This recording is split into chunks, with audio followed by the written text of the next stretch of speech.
This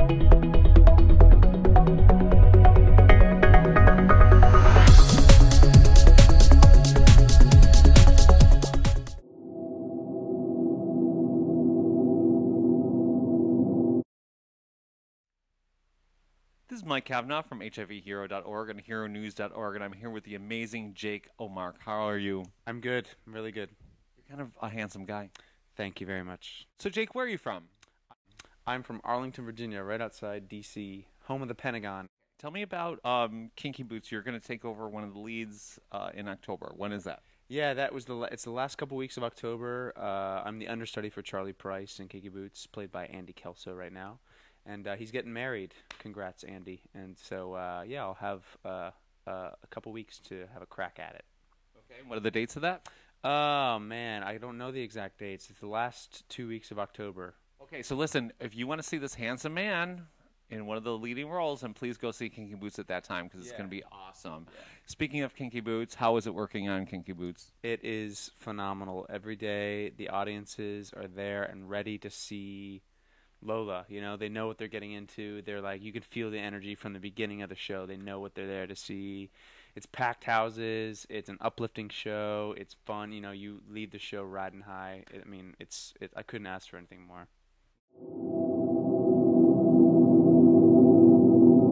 How is it working with Billy Porter in Kinky Boots? He's amazing, right? Yeah, he's phenomenal.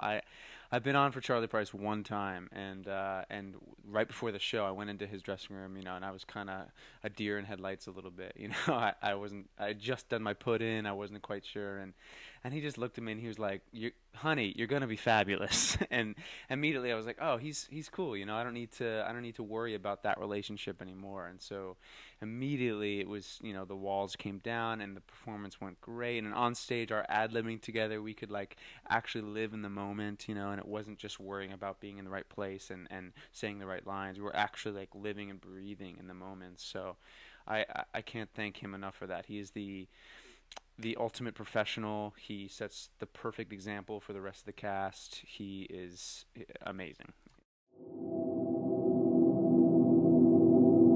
I want to talk about Spider-Man because Spider-Man, what a ride that was, right? Yeah. It was never boring. Let's put it that way. Okay. A lot of injuries, and that was a big controversy when it started. Did you ever get injured? I never really got injured. On my track, I had a lot of like running around on stage behind things that were flying in and things that were dropping out. But I didn't do a lot of the stunts. I flew when I was the understudy for Peter Parker, so I flew when I did his track. But my normal track, I didn't fly. I didn't do any of the tumbling and stuff like that. So I was lucky. I stayed pretty safe. Yeah. Well, tell me about that. Being the understudy for Peter Parker, and you did go on. Yeah. So it's kind of the biggest part on Broadway. You're on stage every minute pretty much in that musical. So what was that like? It was crazy. The first time I went on for that, it was completely, I was completely blacked out. I was, you fly 6 times in the show, I think maybe 5 or 6 times. And once you're on, like you said, you never leave. You run off, your costume changes from an outfit that's rigged so you can fly, you know, underneath jeans to your Spider-Man suit to another suit, and everything is rigged. And you have different harnesses that you take on and off, and people are hooking you up, and you have to trust them. You got to know that you're hooked up and you're ready to fly, and then you do a whole scene or a whole song, and then all of a sudden, the end of that song, you're flying and you're 20 feet above the stage, upside down, saying lines, you know. And if you, as an understudy, to do it once every month or once every 2 months. I mean, it was, you can imagine, the first time I went on, I was completely blacked out. I was saying everything exactly right and not being able to think about anything else, you know. So I was fortunate enough I got to go on a dozen times in like the year that I covered. So by the end, I was having fun. I could like, you know, live and breathe a little bit more. But man, that was something I will never forget, flying above the Foxwoods Theater.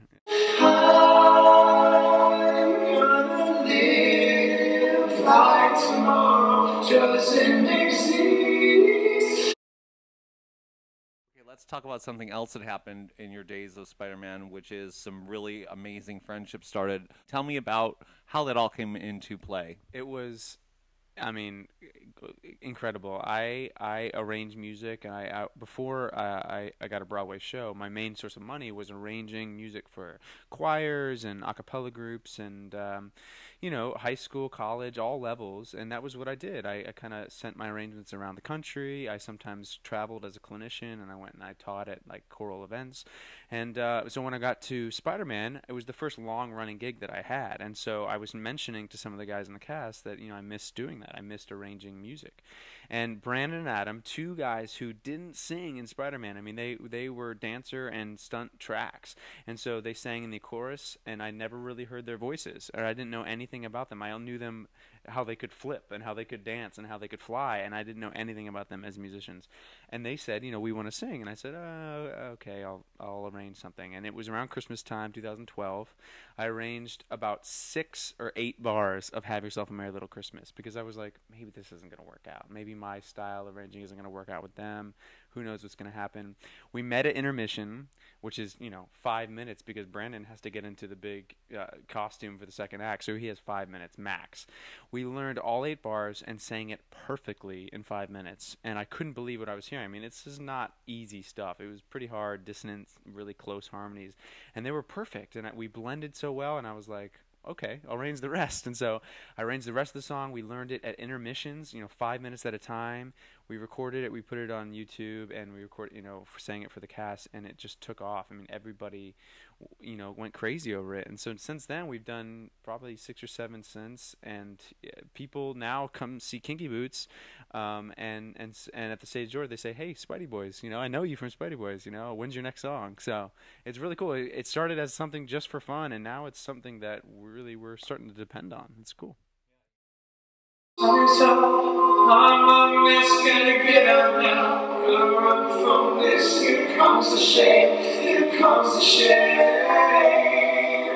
1, 2, 3, 1, 2, 3, drink. 1, 2, 3, 1, 2, 3, drink. 1, 2, 3, 1, 2, 3, drink. I throw them back till I lose count. Okay, Jake, if you could do any role, what would it be? Oh, man. I've always liked Fiyero in Wicked. It's kind of becoming like the Wicked is, it's Fiyero, it's like the standard of leading men. If you're gonna be a leading man on Broadway, you want to play Fiyero. So I would say Fiyero in Wicked. I really want to originate a role. I want to originate a role of a new show. I want to kind of do like what Billy Porter did with Lola. I want there to be a new show that breaks boundaries. Since you said Wicked, let's play a little game. You have 30 seconds to convince me to hire you and cast you in Wicked as that role. You can do singing and you can do convincing from your special skills. Ready, set, go. First of all, I'm the exact height that you need. They always say over 5'11", and I'm 6'2", so it's perfect. Second of all, Wicked was one of the first shows that got me to believe that I could be an actor. I can whistle. Really, should I whistle something Wicked? That's not Wicked though. That's so weird. That's whistling. I can rock a vest. Fiyero wears vests.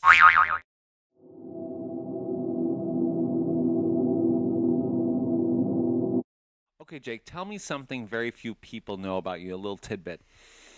I'm a twin. Oh. Yeah, I have a twin brother. I think I might have mentioned that before, but he is awesome. His name is Josh. We spent 18 years living in the same room in bunk beds.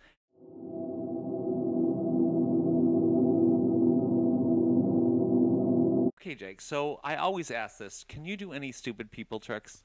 If you curl your lip over your finger and you press and you hold it down, if you pinch hard enough, it'll stay like that. And they're baffled, especially when I push it down and they still think that I can see them in the wings constantly going like this and trying to do it. But really, I can just raise my lip really high.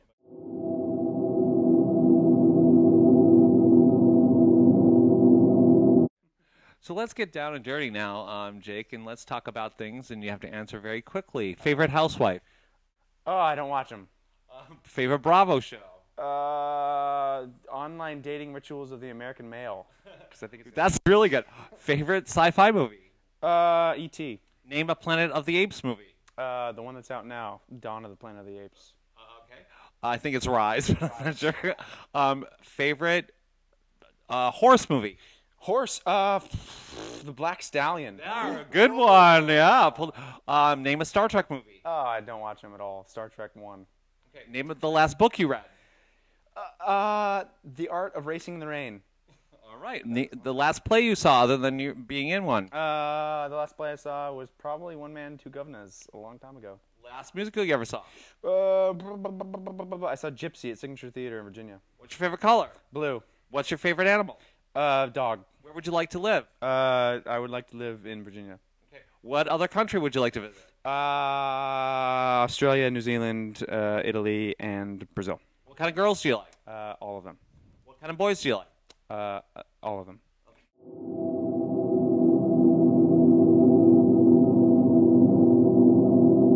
So, Jake, as you know, we're a site for newly diagnosed and people living with HIV. Do you have any message to young people like yourself about the importance of being safe and protected? Yeah, absolutely. Sometimes love and passion is something that you can get carried away with. I know that everybody, especially young people experiencing it for the first time, it's a whirlwind. And sometimes when you get past that moment, you look back and maybe there's things, decisions that you could have changed. I know that I've gone through that, and everybody probably will. And it's an amazing high as well as can be very dangerous. So we just have to make sure to be cautious and make sure to check ourselves when we're riding high. You know what I'm saying? When things are going great, if you're feeling passion or love for the first time, just make sure to take a second and ask yourself if you're being completely safe. And I think that's the best way to have a great outcome in the end. Yeah, our advice is always use protection, and if you have a partner, that you go get tested together, because knowledge is power, and you don't want to take any chances, right? Yeah, absolutely. And our slogan is condoms are hot. Do you think condoms are hot? Condoms are hot. Okay, you heard it from Jake. So please cover it up, and please, there's tons of facilities to get free testing. So check out HIVhero.org or HERONEWS.org to find out a free site near you.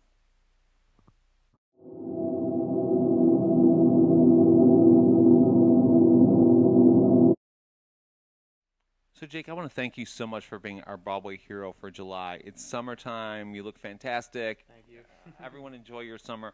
But thank you so much for agreeing to be our Broadway hero for summer. Thank you. It's an absolute honor. Trust me.